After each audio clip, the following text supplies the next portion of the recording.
Então tá. Luzes, câmera, ação. Deixa eu começar falando de um advogado, de um advogado, um advogado que escreve livros, certo? Um jurista, portanto. Às vezes a palavra, porra, vem lenta, certo? Mas eu quero falar de Pedro Serrano como jurista e um erudito, um, um sábio, um pensador, certo? Um intelectual brasileiro, sabe? Vamos colocar assim, com formação na área jurídica, com especialização em direito constitucional, é assim que ele se põe. Dono de um escritório que advogou desde o início, segundo ele, certo? Para empresas, e por isso ele é um cara rico, talvez seja, certo? E hoje aí chegando, não sei se é aos 70, já não sei, tudo isso já não sei. 60 talvez, e assim, né, quer se ocupar com questões políticas, certo? Com questões políticas, nacionais, mas assim, com certa empatia, com certa preocupação humana, certo? Com os destinos da humanidade e do país, tá certo? Ele deu uma entrevista ontem no DCM, no site DCM, no canal DCM, Diário do Centro do Mundo, certo? Uma entrevista que foi assim, onde ele se revelou, se identificou como não sendo marxista, tá certo? Mas talvez um pós-marxista, e ele explicou, tá certo? Marx, segundo ele, foi um cara do século XIX, certo? Que tinha uma visão de mundo, uma Weltanschauung como judeu que foi, certo? E como intelectual que foi também, como um cidadão instruído que foi, um cara alemão, certo? Começa por aí, certo? Vivendo num século, ele nasceu em 18, certo? E em 50, então, ele já tinha noções aí, sabe, do que estava acontecendo no século 19. Eu falei em 18, quero dizer 1818, tá certo? E em meado do século XIX, certo? Então ele já tinha ali idade e talvez formação acadêmica, certo? Um cara que se dedicou a estudar, um cara que não se limitou à doxa, porra, é isso que eu quero falar. Égua, caralho. Porra. E não quero ser elitista, eu não quero ser elitista, tá certo? Mas assim, eu acho que o ser humano, sabe, ele tem obrigação, como diria Zé Wilson, sabe, invocado com Lula, sabe, de estudar. Lula chegou molequinho em São Paulo, talvez seja isso que Zé Wilson queria falar e eu não conseguia ouvir, sabe? Ou não queria ouvir, tá certo? Foi um cara que chegou ali, molequinho em São Paulo, em Santos, sabe? E frequentou escola, mas me parece que não se dedicou muito à escola, certo? Entendeu? Tanto que não escolheu aí, sabe, o caminho da formação, assim, da formação, de uma instrução assim mais dedicada. No tempo dele, eu acho que era tempo de primário, ginásio, certo, e secundário, sabe? Ele não quis enveredar no secundário, eu não sei a história dele como é que é, mas outro dia eu tava pegando aí, sabe, que ele foi moleque, sabe? Ele foi moleque, foi adolescente em Santos, eu acho, entendeu? Antes de se mudar para outras cidades ali mais perto ali, sabe? Não sei se da capital, não sei como é que é isso aí, tá certo? Mas assim, o fato é que ele teve a oportunidade de frequentar a escola e talvez seja isso que Zé Wilson queria falar, sabe? Quando dizia que ele foi um preguiçoso, tá certo? E eu defendia por entender que ele aí fez a opção pela vida política, pela opção pela vida política, pela vida. Na época ele vivia a ditadura militar, tá certo? E eu não sei como é que essa coisa o aproximou de sindicatos, me parece que foi através do irmão dele, o Frei Chico, aquela coisa toda, tá certo? Mas o fato é que o Pedro Serrano, sabe, ele é um cara de academia, certo? Ele é professor. Ele diz que tem 4 pós-doc. Bicho, isso é bagagem, caralho. Sabe? É uma bagagem do cacete, 4 pós-doc. Como assim 4 pós-doc? Égua, porra.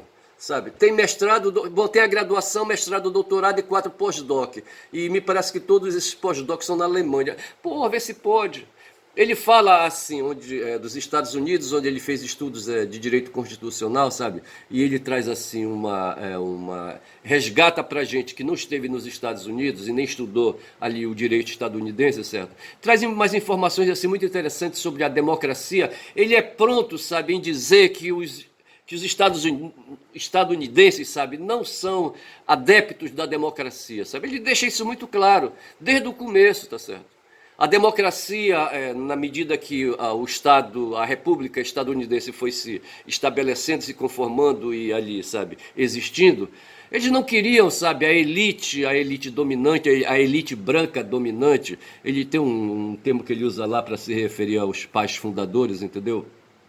Eu não sei se ele fala dos fathers, dos padres fundadores, não consigo agora reproduzir pais fundadores em inglês, mas não tem problema, tá certo? Mas ele fala essas coisas do regata e diz que no começo a onda, sabe, eram os conservadores segurar o tranco dos progressistas na época, sabe?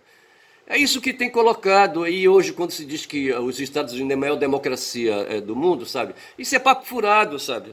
É papo para estadunidense ver, certo? O pessoal fala para inglês ver, certo? Eu estou aqui adaptando aí para estadunidense ver. Não tem esse papo aí de Estados Unidos democrático, sabe? E eles dizem que quando saem no mundo aí matando, esfolando, sabe? Aí colocando a indústria bélica nacional deles lá para funcionar, sabe?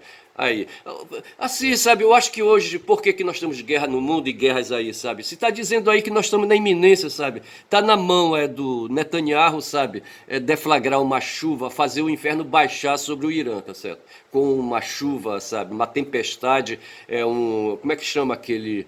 Com um Milton, sabe? Uma tempestade tropical, mais do que um tufão, sabe? Não sei, como é que chama aí? Um furacão, o Milton, certo? É um furacão, que é uma forma aí, sabe? Mais intensa, sabe, aí desse transtorno aí meteorológico, sabe, que está ali ameaçando os Estados Unidos. O Conde estava falando do Milton, certo? E eu estou dizendo assim, que o Netanyahu vai fazer um Milton ali, sabe, ali no Mediterrâneo, sabe, desabar na cabeça ali, sabe, dos iranianos e aquela coisa toda, etc e tal. Porque é a guerra, bicho, que fornece, sabe, as tecnologias, a guerra é a fonte das tecnologias humanas, sabe, de certa forma. Entendeu? Se a gente for pensar direito, sabe? Hoje o mercado, sabe, que aquece, que sustenta, quem sabe aí, a maior economia do mundo, que é a economia estadunidense. Eu não sei como é que está essa história aí de PIB, certo? Mas me parece, sabe, que os Estados Unidos continuam sendo o país assim, assim, o país mais importante aí, sabe, do hemisfério norte, sabe, por conta da guerra e da indústria bélica, sabe, que ele desenvolve ali no seu país, tá certo? Bicho, não é fácil. E assim, então, eu estou falando do quê? Estou falando eu estou falando do Pedro Serrano, certo? Para dizer, eu estava falando que o Pedro Serrano conhece a Europa, conhece os Estados Unidos através dos seus estudos, tá certo? E eu quero aqui me render, sabe, aí quero me render ao Pedro, sabe, e às visões que ele tem aí, sabe, que ele consegue captar o Zeitgeist do mundo, sabe, o espírito do tempo do mundo capitalista, certo? E ele, fico satisfeito, sabe, ele me desassombra menos agora, sabe, ele me desassombra mais, tá certo? Falando aí, combinando aí, se é desassombrar com mais, tá certo? Ele me desassombra mais quando ele se diz aí pós-marxista e eu vou aceitar isso aí, tá certo? No sentido de que hoje, sabe, ele parte de Marx, mas assim, acata as atualizações que estão sendo feitas hoje ao pensamento de Marx e atribui a Marx, certo, a quem ele considera que foi um maldito no seu tempo e é um maldito hoje, sabe, no nosso tempo, em pleno século XXI, no sentido de que Marx assusta os capitalistas, assusta os direitistas, assusta os neoliberais, assusta a escola austríaca aqui, sabe, introduzida no Brasil pelos seguidores de Olavo de Carvalho, sabe, com aquele Brasil paralelo que ele desenvolve aí, sabe? E eu fico satisfeito em ter o Pedro Serrano do meu lado, sabe? O Pedro Serrano pós-marxista. Falei, me corrigi, sabe? Eu achei, sabe, que eu devia essa situação pro Pedro, tá certo? E tudo bem. Eu vou avançar. Eu desculpei pela tosse, pelo tossido, mas eu continuo ainda, sabe, agredido por vírus, certo? Por vírus de resfriado. Porra, é foda. Eu falei outro dia de moinhos de vento e deixei a coisa pouco precisa a respeito de moinhos de vento, sabe? Quando eu quis falar de Dom Quixote. Eu disse que eu não li Dom Quixote, tá certo? Eu não tive tempo para ler Dom Quixote, tá certo? Aí, a literatura mundial, sabe? A gente não consegue pegar tudo, mas eu sei que existiu aí, sabe? Um personagem de ficção chamado Dom Quixote e que tinha um ajudante, sabe? Um aprendiz chamado Sérgio Pança, um escudeiro, por assim dizer, tá certo? Porque o Dom Quixote era um cavaleiro e todo cavaleiro precisa de um ajudante, tá certo? No tempo dos ali daquela turma ali na Grécia Antiga, sabe, daquela cidade guerreira chamada Esparta, tá certo? Todo soldado, em geral, os soldados espartanos, certo? Eles eram de famílias nobres, certo? E se dedicavam à arte militar por uma questão de prestígio social. E todo ali, sabe, todo militar espartano tinha um servo, um escudeiro, sabe? Que era usado ali, sabe, para cuidar dos seus apetrechos de guerra, de limpar a sua espada, tirar o sangue de vez em quando ali, sabe? Manter tudo ali olhado, sabe? O escudo brilhando, o capacete ali, sabe? Bem ajustado, aquela coisa toda, as botas, sabe? O cavalo, aquela coisa toda, tá certo? E por vezes, tá certo? Esse cidadão aí é o que dizem, certo? Eu não estou inventando, tá certo? Serve ali, sabe? Para, dependendo da inclinação do nobre, certo? Para ali, sabe? Para dar ali uma maciada na pele também do cidadão, tá certo? Entendo aí como quiser essa expressão, amaciada na pele, tá certo? Mas o fato é que o Dom Quixote tinha também um cidadão, não sei se ele dava amaciada na pele dele, certo? Do cavaleiro, tá certo? Mas o nome dele era Sancho Panza. Sancho outro dia eu vi aí, sabe? É um diminutivo ou uma expressão, sabe? Que se refere a Francisco em espanhol, certo? Todo Francisco é Sancho, certo? Sancho, entendeu? Então aí o Sancho Panza, eu estou aqui afirmando, certo? Porque li isso em algum lugar, tá certo? Eu. Não, deixa pra lá. Mas assim, aí é o seguinte, quando eu falei então do Sancho Panza, certo? Eu disse que ele combatia moinhos de vento. Deixa eu falar, eu falei de moinho de vento, deixa eu falar aqui pra vocês essa coisa aí sobre moinho de vento. Eu tenho aqui, sabe, uma imagem sobre moinho de vento. Isso aqui é um moinho de vento, tá certo? Eu quis explicar isso aí direito, tá certo? Temos aí uma torre, certo? E aí um sistema, sabe, um mecanismo ali, sabe, externo, de madeira cruzada ali, sabe, que se chama aí de paz, né, paz de moinho, aquela coisa toda. Vamos ver aqui o que é isso aí, tá certo? Vamos ver isso aí. Aí, melhorando aí, eu não sei o que foi que eu fiz aqui, tá certo? Bora fechar aqui. Deixa-me ver aqui. E eu fechei tudo, tá certo?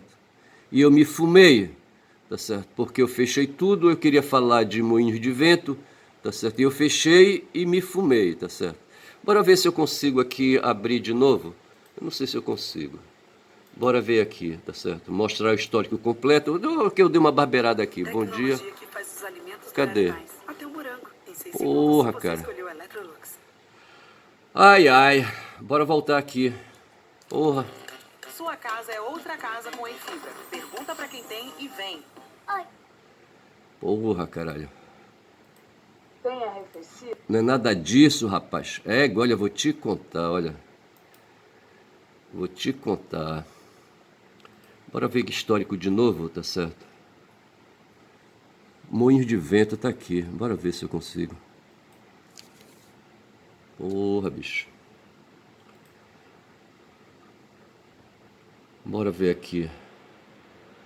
Na Wikipedia, moinhos de vento. Tá aqui, olha, quando já são aí 13 minutos de vídeo, certo? Eu perdendo meu tempo aqui com moinho de vento, tá certo? Mas assim, isso aí é um moinho de vento aí, sabe, que tá escrito aí. Diz assim, um moinho de vento em sentido restrito é um moinho que usa as hélices. Então eu queria falar essas pás aqui, certo? E hélice me parece que se correspondem, certo? Como elemento de captação e conversão de energia eólica. Eólico é um adjetivo que se refere a vento, certo? Para outro tipo de energia apropriada para movimentar outros mecanismos. Então, aquilo que ele quer dizer com isso, certo? Estamos falando aqui de energia captada do vento, certo? E para obter, certo, que outros mecanismos funcionem, tá certo? E assim se adquire energia, uma segunda energia, tá certo? Essa essa a utilização tradicional da energia do vento em terra. Em sentido lato, assim, geral, né, chama-se moinho de vento a qualquer motor, veja, motor no sentido daquilo que produz movimento, certo? movida a energia eólica de vento, quer este motor esteja contido num edifício, como os moinhos neerlandeses, holandeses, certo? Que não são propriamente moinhos e sim bombas d'água, quer sejam apenas sistemas de pás montados no topo de uma torre. Ali ele falava de hélices, certo? Aqui ele está falando já das pás, como eu disse, certo? Como nas modernas turbinas eólicas geradoras de eletricidade para movimentar as bombas centrífugas. A partir de 70, os moinhos de vento nos Países Baixos, lá os tais de neerlandeses, certo? Países Baixos, foram sendo substituídos no movimento de água para motores elétricos que acionam bombas tipo parafuso de Arquimedes. Eu não sei o que é isso aí, é uma coisa de verificar. Melhor indicadas na transferência de líquidos. Aí vem aqui, no Oriente, este tipo de estrutura mecânica, o moinho de vento, começou a ter aplicação na prática para facilitar o trabalho do homem, sendo utilizado para elevação ou bombeamento de água. No Ocidente, teria sido inicialmente aplicado pelos persas. Aí está dizendo aqui que a Pérsia está no Ocidente, eu tenho minhas dúvidas, mas depois a gente vê isso aí. A moagem de cereais, que é o que interessa, e foi o que eu falei, certo? Eu disse que essas duas coisas, essas duas ideias aí, certo? Que o moinho de vento que o Dom Quixote atacava, certo? Era aí uma estrutura que servia para moer cereais, tá certo? Entendeu? Foi isso que eu falei. Moer e moer cereais, tá certo? Moagem de cereais. Na Europa, se isso era lá entre os persas, certo? Na Europa, o mais antigo moinho de vento conhecido trabalhava em Inglaterra em 1185, tá certo? Porra, bicho.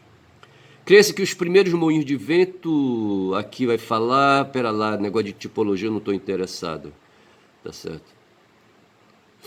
Então, assim, essa história do moinho de vento, tá certo? Aqui uma imagem aí, sabe? Bora colocar aqui melhor, tá aí um moinho de vento. E o louco do Dom Quixote, vamos ver agora e falar de Dom Quixote, tá certo? Para ver o que é que ele tinha a dizer sobre isso aí. Eu vou sair então aqui de moinho de vento, tá certo? Bora falar de Dom Quixote.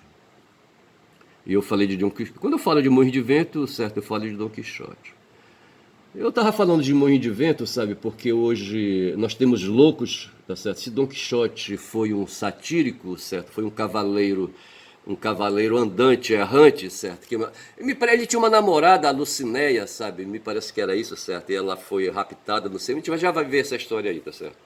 E aí ele saiu assim, sabe, tentando resgatá-la, entendeu? E saiu por aí e achava talvez que o autor desse rapto aí da Lucinéia dele, tá certo? Fosse os moinhos de vento, eu não sei se é isso, embora ver, a gente vai ver isso aí já, tá certo? Mas Dom Quixote de la Mancha, Dom Quixote de la Mancha, vou repetir, certo? Dom Quixote de La Mancha, em português, certo? Em espanhol, Dom Quixote de la Mancha, em castelhano. É um livro escrito pelo espanhol Miguel de Cervantes. O Cervantes nasceu no século XVI, em 1547, e morreu no século XVII, em 1616. 1616 foi o ano que Belém do Pará, aqui onde eu estou agora, foi fundada, certo? Pelos portugueses.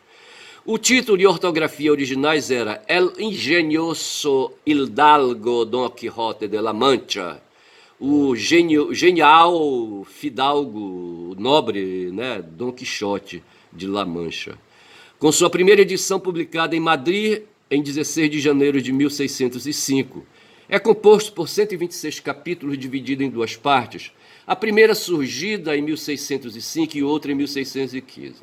A coroa espanhola patrocinou uma edição revisada em 4 volumes a cargo de Joaquim Barra, iniciada em 1777, nós estamos falando aqui já do século XVIII, e concluiu-se em 1780, certo, também ainda no século XVIII, com tiragem inicial de 600 exemplares. O livro surgiu em um período de grande inovação e diversidade por parte de escritores ficcionistas espanhóis. Parodiou romances de cavalaria que gozaram de imensa popularidade no período e na altura já se encontravam em declínio. Talvez seja por isso aí que se fala aí, sabe, de uma obra satírica. Nesta obra, a paródia, veja, paródia está se referindo aí, certo, aí um conto, certo, aí, se no tempo dos gregos tinha mitologia, nesse tempo aí tinha as paródias, apresenta uma forma invulgar. O protagonista, já de certa idade, entrega-se à leitura desses romances, perde o juízo, então aí, sabe, É por isso que eu cheguei a insinuar, sabe, que ele seria um cara aí, sabe, meio insano, o Dom Quixote. Então, assim, aí, sabe, esse nobre aí, de fato, aí o personagem, certo? Aí o Dom Quixote, aí, sabe, era um nobre e perdeu o juízo de tanto ler, sabe, os romances da época, certo? Sobre cavaleiros, romances de cavalaria, acredita que tenham sido historicamente verdadeiros e decide então tornar-se um cavaleiro andante, tá certo? Eu falei isso já, tá certo? Um cavaleiro andante, aí montava no cavalo e saía mundo afora. Por isso parte pelo mundo e vive o seu próprio romance de cavalaria. Enquanto narra os feitos do cavaleiro de triste figura, referindo-se a Dom Quixote, Cervantes satiriza os preceitos que regiam as histórias fantasiosas daqueles heróis. A história é apresentada sob a forma de novela realista, veja, novela realista, e não romântica. É considerada a grande ficção de Cervantes. O livro é um dos primeiros das línguas europeias modernas e é considerado por muitos o expoente máximo da literatura espanhola. Em princípios de maio de 2002, o livro foi escolhido como a melhor obra de ficção de todos os tempos. A votação foi organizada pelos clubes de livros noruegueses e participaram escritores de reconhecimento internacional. O protagonista da obra é Dom Quixote, Dom Quixote, um pequeno fidalgo castelhano que perdeu a razão, né, que perdeu o juízo, por muita leitura de romances de cavalaria e pretende imitar seus heróis preferidos. O romance narra as suas aventuras em companhia de Sancho Panza, seu fiel amigo e companheiro, escudeiro, diria eu, certo? Que tem uma visão mais realista, certo? Que o próprio mestre, certo? A ação gira em torno de 3 incursões da dupla por terras da Mancha, de Aragão e da Catalunha, certo? Mancha, Aragão e Catalunha. Foram os territórios por onde o herói passou. Nessas incursões ele se envolve em uma série de aventuras com suas fantasias, mas suas fantasias são sempre desmentidas pela dura realidade. O efeito é altamente humorístico. O encanto da obra nasce do descompasso entre o idealismo do protagonista e a realidade na qual ele atua. O mundo aí da empiria, certo? 100 anos antes, Quixote teria sido um herói, a mais nas crônicas ou romances de cavalaria. Mas ele o quê? Mas ele havia se enganado de século, certo? Sua loucura residia no anacronismo. Isso permitiu ao autor fazer uma sátira da sua época, usando a figura de um cavaleiro medieval em plena Idade Moderna, para retratar uma Espanha que, após um século de glória, começava a duvidar de si mesmo. Eu quero encontrar aqui, rapaz, quero falar da Dulcinea. Mas aqui nós temos aqui a imagem aqui, sabe, do herói, tá certo? Bora mostrar aqui, aí o Dom Quixote, certo? O Dom Quixote, tá certo? Olha aí. E o Sancho, certo? Enquanto o herói monta um cavalão bonitão, certo? Um cavalão espanhol, um árabe talvez, puro sangue, o Sancho se contenta com um burrico, tá certo? É fogo. Mas é isso, voltemos aqui, vamos ver se eu não estrago aqui as coisas, certo? Eu quero falar da Dulcinea, rapaz, cadê? Onde é que é falar da Dulcinea? O livro é estruturado, eu já estou com 23 minutos, o livro é estruturado em 2 partes. A primeira maneirista, enquanto a segunda é mais barroca, certo? O maneirismo foi um estilo em um movimento artístico que se desenvolveu na Europa aproximadamente entre 1515, século XVI, né? E 1600, século XVII, como uma revisão dos valores clássicos, certo? Veja, revisão dos valores clássicos.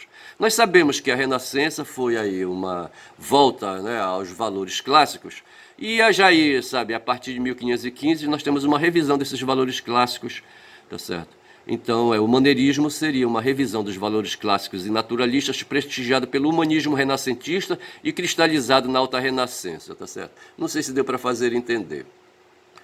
Enquanto a segunda é barroca. O barroco é o estilo artístico que floresceu no final do século XVI e meados do século XVII, inicialmente na Itália, difundindo-se em seguida pelos países católicos da Europa e da América, antes de atingir em uma forma modificada as áreas protestantes em alguns pontos do Oriente, tá certo?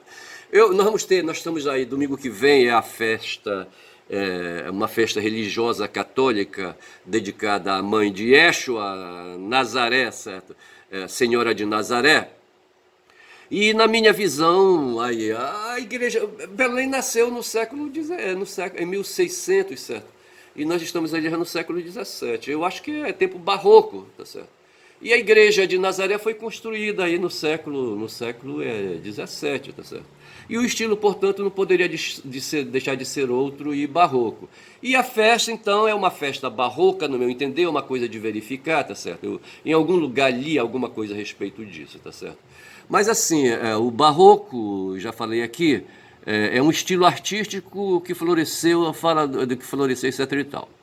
Enquanto a primeira parte da obra deixa a impressão de liberdade máxima, a segunda, aí dentro da visão do Zeitgeist barroco, produz a sensação constante de nos encontrarmos encerrados em limites estreitos. Essa sensação de estar encerrado em limites estreitos é mais sentida, é mais intensamente quando confrontada com a primeira parte. Se anteriormente a ironia era, sobretudo, uma expressão amarga da impossibilidade da realidade a um ideal, com a segunda parte nasce muito mais da confrontação das formas da imaginação com as da realidade. Cervantes dá sua própria definição da obra, ordem desordenada, de maneira que a arte, imitando a natureza, parece que ali la vence.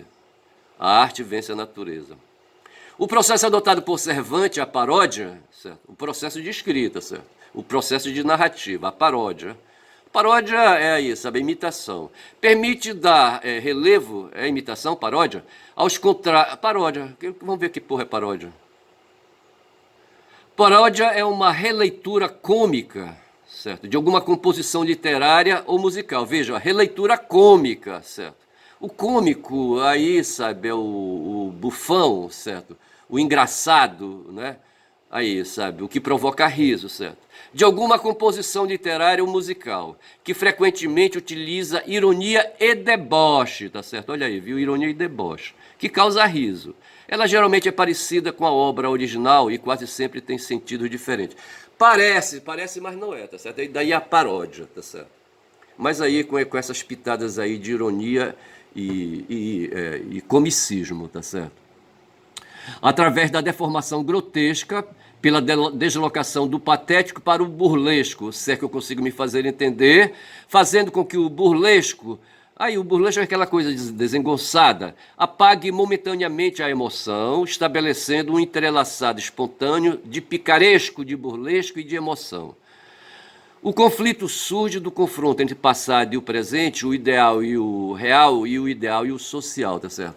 Eu lembro que as festas aí, sabe, as festas de rua, aí as festas populares, certo? Em geral tem todos esses conteúdos aí do tempo do barroco, sabe?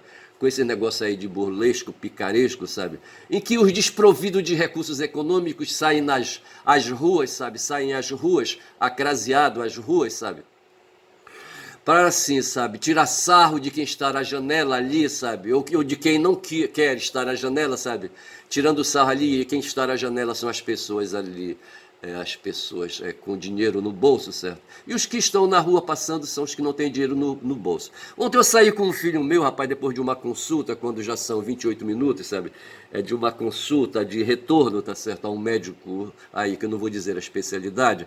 Mas para chegar, sabe, depois que nós saímos numa oficina de conserto de celular, fomos andando ali pela parte antiga da cidade de Belém e pisando em calçados com pedras antigas, acho que pedras do tempo, sabe, do século XVI, do tempo da fundação de Belém, tá certo? Eu acho que foi isso. Nós, de repente, pisamos em ruas, sabe, que muitos aí paraenses pisaram, sabe, ali, sabe, que hoje não estão mais aí, sabe, não tem mais nem pó, tá certo? Mas eu passei pela Belém antiga, sabe, essa Belém aí, sabe, que quem sabe no tempo do Sírio, sabe, ou em outras festas aí populares, sabe, levava aí os desfavorecidos da sorte, os desabonados da sorte, a tirar sarro, sabe, de quem estava à janela, sabe, ali, quem sabe ali até se divertindo com as palhaçadas que os que passavam na rua faziam, e esses que passavam na rua estão com esse espírito aí chamado burlesco, tá certo? Que eu acho que tem a ver com o carnaval, sabe, que se vive, sabe, que se viveu no Rio de Janeiro, tá certo? E se viveu aqui em Belém.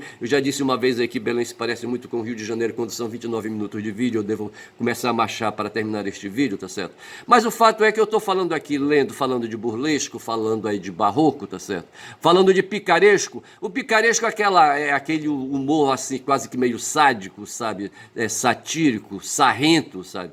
E aí, sabe, em que os desfavorecidos da sorte. Tem uma história aí que a mestra, minha mãe, sabe, contava de umas figuras lá da cidade, sabe, para onde ela veio, sabe, vindo de Itaituba. Eu estou falando da cidade de Altamira. E havia umas figuras lá, mulheres de patrões que faziam já naquela época cirurgias plásticas, que esticavam tanto o couro, sabe, que naquela época a plástica consistia nessa coisa aí de puxar o couro para cá, puxar o couro para lá, certo?